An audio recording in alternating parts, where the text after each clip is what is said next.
আসসালামু আলাইকুম গাইস। যদি আপনারা ভাবেন যে ঘরে বসে বসে আপনাদের একা একা লাগছে, তাহলে পালতে পারেন এক জোড়া বাজিগার পাখি। এবং বাজিগার পাখির মধ্যে অনেক নিউট্রিশন আছে, যের মধ্যে আছে লুটিনো অনার্সড অফ দ্য ব্রেড। আমার একটুকু জায়গায় কিন্তু অনেক সুন্দর করে একটা সেট আপ করা আমার পাখিগুলোর, এবং তারা শুধু চীনা জাতীয় খাবার খায়।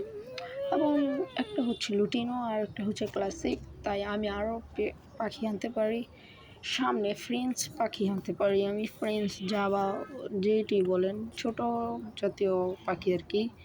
ডাব ডাব মানে হচ্ছে ডায়মন্ড ডাব গরু আছে, তাদেরকে আনতে পারি। ওদের দুজনকে কিন্তু অনেক মানায়, অনেক সুন্দর। এই যে দেখছেন তাদের দুজনকে, তাদের কিন্তু ফুটফুটে দুটো বাচ্চাও আছে। 4টা ডিম পেড়েছিল হয়তো, কিন্তু 3টা বাচ্চা ফুটেছে। 3টার মধ্যেও একটা মারা গেছে ডেডলি, আমার আমার ভুলের কারণেই। তো দেখতে থাকুন, আমার এই বাচ্চাগুলো অনেক সুন্দর।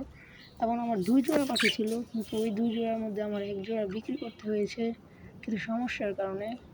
কারণ ওই এক জোড়ার মধ্যে দুটোই মনে করেন তৃতীয় লিঙ্গ বলতে চলে, পাখির মধ্যেও আছে, ওরা ছিল। তো দেখা হবে পরের কোনো ভিডিওতে।